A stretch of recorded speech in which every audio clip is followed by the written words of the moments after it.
Assalamualaikum warahmatullahi wabarakatuh.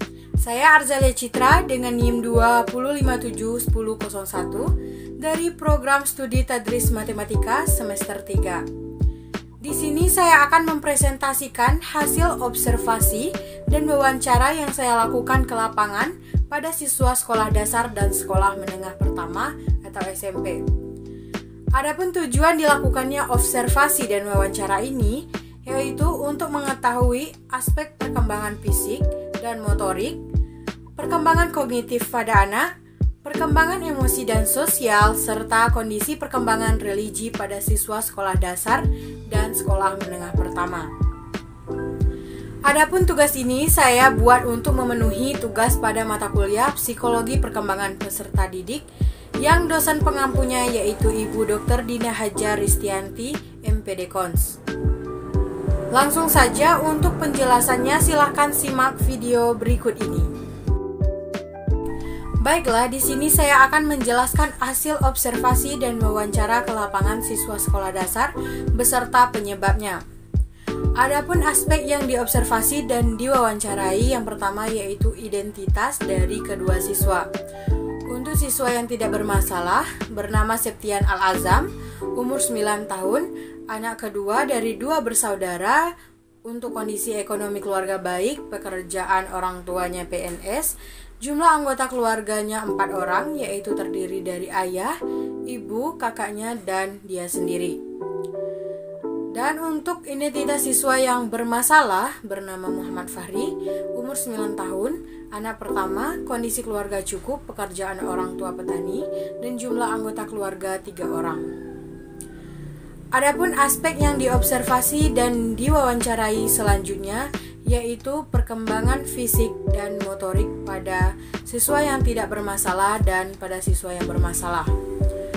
Untuk siswa yang tidak bermasalah memiliki berat badan 33 kg dan tinggi 130 cm, riwayat penyakit tidak ada, perawatan tubuh tidak ada, untuk asupan gizinya juga baik, gerak atau kelincahan beraktivitas kurang lincah. Di sini disebabkan karena jarangnya melakukan aktivitas berolahraga dan aktivitas bermain di luar rumah. Untuk siswa yang bermasalah memiliki berat badan 35 kg dan tinggi 132 cm, riwayat penyakit tidak ada, perawatan tubuh juga tidak ada, asupan gizi baik, gerak atau kelincahan beraktivitas lincah karena sering beraktivitas dan bermain di luar rumah. Aspek yang diobservasi dan diwawancarai berikutnya adalah perkembangan kognitif. Untuk siswa yang tidak bermasalah, nilai pelajarannya baik.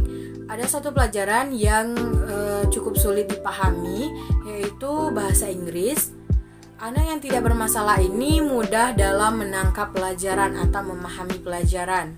Dukungan belajar dari orang tuanya juga sangat baik dan fasilitasnya juga memadai sehingga siswa yang tidak bermasalah ini selalu memperoleh prestasi kelas mulai dari peringkat 1 sampai dengan peringkat 5. Sedangkan untuk siswa yang bermasalah, nilai pelajarannya cukup karena siswa ini kurang belajar di rumah dan lebih sering beraktivitas di luar rumah.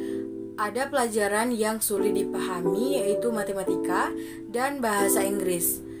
Anak yang bermasalah ini kurang dalam menangkap pelajaran atau memahami pelajaran. Dukungan belajar dari orang tuanya cukup baik, tetapi fasilitas yang digunakan kurang memadai sehingga siswa yang bermasalah ini memperoleh prestasi kelas yang kurang, yaitu peringkat 20 besar. Ini disebabkan karena kurangnya bimbingan dari orang tua dalam belajar. Aspek yang diobservasi dan diwawancarai selanjutnya yaitu perkembangan emosi. Siswa tidak bermasalah, perkembangan emosionalnya baik dan orangnya tenang. Sedangkan siswa yang bermasalah, kondisi emosionalnya cukup baik, hanya saja emosional yang paling dominan itu lebih ke pendiam. Ini disebabkan karena siswa ini sedikit pemalu. Selanjutnya yaitu aspek yang diobservasi dan diwawancarai yaitu perkembangan sosial pada siswa. Yang pertama yaitu untuk siswa tidak bermasalah, perkembangan perkembangan sosialnya sangat baik dan mudah berinteraksi dengan lingkungan sekitarnya, mulai dari lingkungan keluarga, lingkungan sekolah, dan lingkungan masyarakat. Sedangkan untuk perkembangan sosial siswa yang bermasalah itu baik, tetapi di sini siswa bermasalah ini kurang berinteraksi dengan lingkungan sekitarnya, baik itu lingkungan keluarga, lingkungan sekolah, dan lingkungan masyarakat. Aspek yang diobservasi dan diwawancarai yang terakhir yaitu perkembangan religi pada siswa. Yang pertama yaitu untuk siswa tidak bermasalah, ini kondisi pemahaman agama siswa yang sangat baik dan selalu melaksanakan ibadah seperti sholat 5 waktu dan mengaji setiap sorenya. Kondisi ibadah di lingkungan keluarga, sekolah, dan masyarakat baik. Sedangkan untuk siswa yang bermasalah, untuk kondisi pemahaman agamanya baik, kondisi ibadah di lingkungan keluarga, sekolah, dan masyarakat juga baik. Tetapi di sini, siswa yang bermasalah untuk pelaksanaan ibadah seperti sholat 5 waktu dan mengaji itu kadang-kadang dilakukan. Selanjutnya yaitu laporan hasil observasi dan wawancara ke lapangan siswa sekolah menengah pertama. Identitas dari kedua siswa yang diobservasi. Untuk siswa yang tidak bermasalah bernama Ariel Al-Ghifari, umur 12 tahun, anak kedua dari 2 bersaudara. Untuk kondisi ekonomi keluarga baik, pekerjaan orang tuanya petani, jumlah anggota keluarganya 4 orang, yaitu terdiri dari ayah, ibu, kakaknya, dan dia sendiri. Dan untuk identitas siswa yang bermasalah bernama Oktri Saputra, umur 12 tahun, anak pertama, kondisi keluarga cukup, pekerjaan orang tua buruh tani, dan jumlah anggota keluarga 5 orang terdiri dari ayah, ibu, dia, dan kedua adiknya. Aspek yang diobservasi dan diwawancarai selanjutnya yaitu perkembangan fisik dan motorik pada siswa yang tidak bermasalah dan pada siswa yang bermasalah. Yang pertama yaitu untuk siswa yang tidak bermasalah memiliki berat badan 40 kg dan tinggi 145 cm, riwayat penyakit tidak ada, perawatan tubuh juga tidak ada, untuk asupan gizinya juga baik. Gerak atau kelincahan beraktivitas sangat lincah, ini disebabkan karena sering melakukan aktivitas olahraga di sekolah dan di rumah. Untuk siswa yang bermasalah memiliki berat badan 37 kg dan tinggi 140 cm, riwayat penyakit tidak ada, perawatan tubuh juga tidak ada, asupan gizi baik, gerak atau kelincahan beraktivitas sangat lincah karena sering beraktivitas dan bermain di luar rumah. Aspek yang diobservasi dan diwawancarai berikutnya adalah perkembangan kognitif. Siswa tidak bermasalah, nilai pelajarannya baik. Ada satu pelajaran yang sulit dipahami yaitu matematika. Anak yang tidak bermasalah ini mudah dalam menangkap pelajaran atau memahami pelajaran. Dukungan belajar dari orang tuanya juga sangat baik dan fasilitasnya juga memadai sehingga siswa yang tidak bermasalah ini selalu memperoleh prestasi kelas mulai dari peringkat 1 sampai dengan peringkat 3. Sedangkan untuk siswa yang bermasalah, nilai pelajarannya cukup karena siswa ini kurang belajar di rumah dan lebih sering beraktivitas di luar rumah. Ada pelajaran yang sulit dipahami yaitu matematika dan bahasa Inggris. Anak yang bermasalah ini juga kurang dalam menangkap pelajaran atau memahami pelajaran. Dukungan belajar dari orang tuanya cukup baik, tetapi fasilitas yang digunakan kurang memadai sehingga siswa yang bermasalah ini memperoleh prestasi kelas yang kurang, yaitu peringkat 15 besar. Hal ini disebabkan karena kurangnya bimbingan dari orang tua dalam belajar. Aspek yang diobservasi dan diwawancarai selanjutnya yaitu perkembangan emosi. Siswa tidak bermasalah, perkembangan emosionalnya baik dan orangnya tenang atau lebih ke periang. Sedangkan siswa yang bermasalah, kondisi emosionalnya cukup baik, hanya saja emosional yang paling dominan itu lebih ke pendiam. Ini disebabkan karena siswa ini sedikit pemalu. Selanjutnya yaitu aspek yang diobservasi dan diwawancarai, perkembangan sosial pada siswa. Untuk siswa tidak bermasalah, perkembangan sosialnya sangat baik dan mudah berinteraksi dengan lingkungan sekitar, mulai dari lingkungan keluarga, masyarakat, dan lingkungan sekolah.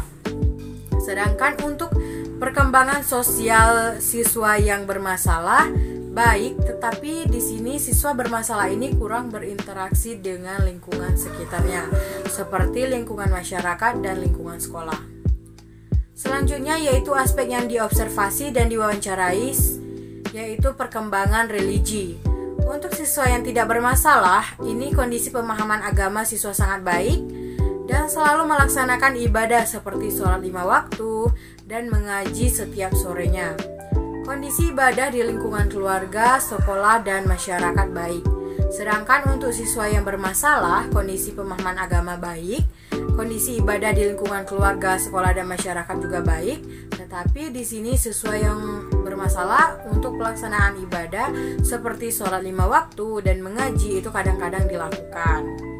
Adapun kesimpulan yang dapat diambil dari observasi dan wawancara tersebut, yaitu untuk siswa sekolah dasar, kesimpulan dari observasi dan wawancara siswa yang tidak bermasalah, perkembangan fisik dan motorik anak cukup baik, perkembangan kognitifnya sangat baik, perkembangan emosi dan sosial anak sangat baik, dan mudah berinteraksi di lingkungan sekolah, keluarga, dan teman sebaya, serta kondisi perkembangan religi anak juga baik. Untuk siswa yang bermasalah, perkembangan fisik dan motorik anak baik, perkembangan kognitifnya cukup baik, dan perkembangan emosi dan sosial anak kurang dan tidak mudah berinteraksi di lingkungan sekolah, teman sebaya, serta perkembangan religi anak cukup baik. Untuk kesimpulan hasil observasi dan wawancara pada siswa SMP, yang pertama yaitu untuk siswa yang tidak bermasalah, perkembangan fisik dan motorik anak sangat baik. Untuk perkembangan kognitifnya sangat baik. Selanjutnya yaitu perkembangan emosi dan sosial anak sangat baik dan mudah berinteraksi di lingkungan sekolah, keluarga, teman sebaya, bahkan di lingkungan masyarakat, serta kondisi perkembangan religi anak juga baik. Untuk siswa yang bermasalah, kesimpulan yang dapat diambil, perkembangan fisik dan motorik anak baik, perkembangan kognitifnya cukup baik, perkembangan emosi dan sosial anak kurang dan tidak mudah berinteraksi di lingkungan sekolah dan teman sebaya, serta perkembangan religi anak cukup baik. Dari penjelasan hasil observasi dan wawancara tadi, terdapat solusi untuk orang tua agar anaknya mudah berinteraksi atau bersosialisasi di lingkungan sekitar, dan solusi meningkatkan hasil belajar anak. Yang pertama yaitu solusi untuk orang tua agar anaknya mudah berinteraksi atau bersosialisasi di lingkungan sekitar. Yang pertama, biarkan anak berekspresi ketika masih kecil. Cobalah untuk memberi kesempatan pada anak untuk berkumpul bersama dengan teman-temannya. Misalnya mengikuti kegiatan olahraga atau kegiatan-kegiatan lain yang dapat mendorong bakat pada anak. Kemudian yang kedua yaitu jadilah role model. Sebagai orang tua, Anda harus bisa memberi contoh yang baik pada anak. Jadilah role model yang baik bagi anak-anak Anda, sebab anak biasanya akan mencontoh perilaku dan sikap dari orang tuanya. Kemudian yang ketiga yaitu hadirkan suasana terbuka. Cobalah untuk menghadirkan suasana keluarga yang terbuka, salah satunya dengan mengajak anak Anda berkomunikasi tentang berbagai kegiatannya sehari-hari. Kemudian yang keempat yaitu bermain bersama. Bermain adalah salah satu cara untuk mengakrabkan diri dengan anak lain. Dan dengan bermain, anak menjadi lebih bebas dalam mengeluarkan ekspresinya. Yang kelima yaitu aktivitas berkelompok. Agar mudah bersosialisasi, coba ajak anak Anda untuk bergabung dalam suatu komunitas atau tim olahraga yang sesuai dengan minat atau bakatnya. Kemudian yang keenam yaitu ajarkan etika bergaul. Ketika bergaul, anak harus diberikan pengertian untuk menghargai orang lain. Dengan memiliki etika bergaul yang baik, anak tidak akan canggung untuk bergaul dengan teman sebayanya ataupun orang yang usianya jauh lebih tua. Kemudian yang ketujuh yaitu rasa percaya diri dibangkitkan. Sebagai orang tua tentu memahami karakter anaknya. Jadi lebih baik bantu dia untuk menentukan dan membangkitkan rasa percaya diri dengan cara berkomunikasi secara personal. Kemudian yang kedelapan yaitu anak selalu diperhatikan. Ketika anak berinteraksi dengan temannya, cobalah untuk memperhatikannya. Jika anak Anda pemalu, jangan terlalu memaksanya, tetapi bantulah dia untuk dapat membuka diri dengan teman-temannya. Dukungan dari orang tua sangat membantu anak untuk bersosialisasi. Kemudian yang kesembilan yaitu jangan protektif. Menjadi orang tua harus bisa menjaga diri. Jangan sampai Anda terlalu protektif. Biarkan anak untuk berinteraksi dengan orang lain dan belajar melakukan sendiri. Misalnya saja membayar sendiri saat jajan. Dan yang terakhir yaitu coba jelaskan arti teman. Cobalah untuk menjelaskan pentingnya mempunyai teman. Jika anak Anda memiliki pribadi yang tertutup, berilah mereka cukup waktu untuk membuka diri. Karena ketika mereka merasa nyaman, saat itulah mereka akan bersosialisasi atau berinteraksi dengan orang lain. Baiklah, selanjutnya yaitu solusi dalam meningkatkan hasil belajar anak. Salah satu yang bisa orang tua terapkan adalah dengan memberikan dukungan berupa motivasi bagi anak. Dukungan dari orang tua amat sangat diperlukan bagi anak untuk berprestasi di sekolah. Dengan adanya dukungan dari orang tua, anak merasa diperhatikan dan ini menjadikannya giat untuk belajar. Memberikan dukungan tidak perlu dengan hal-hal yang besar. Perhatian seperti menanyakan pekerjaan rumahnya sudah selesai atau belum dapat membuat anak termotivasi untuk belajar lebih rajin. Demikian penjelasan dari saya tentang hasil observasi dan wawancara yang saya lakukan pada siswa sekolah dasar dan sekolah menengah pertama. Saya akhiri, wassalamualaikum warahmatullahi wabarakatuh.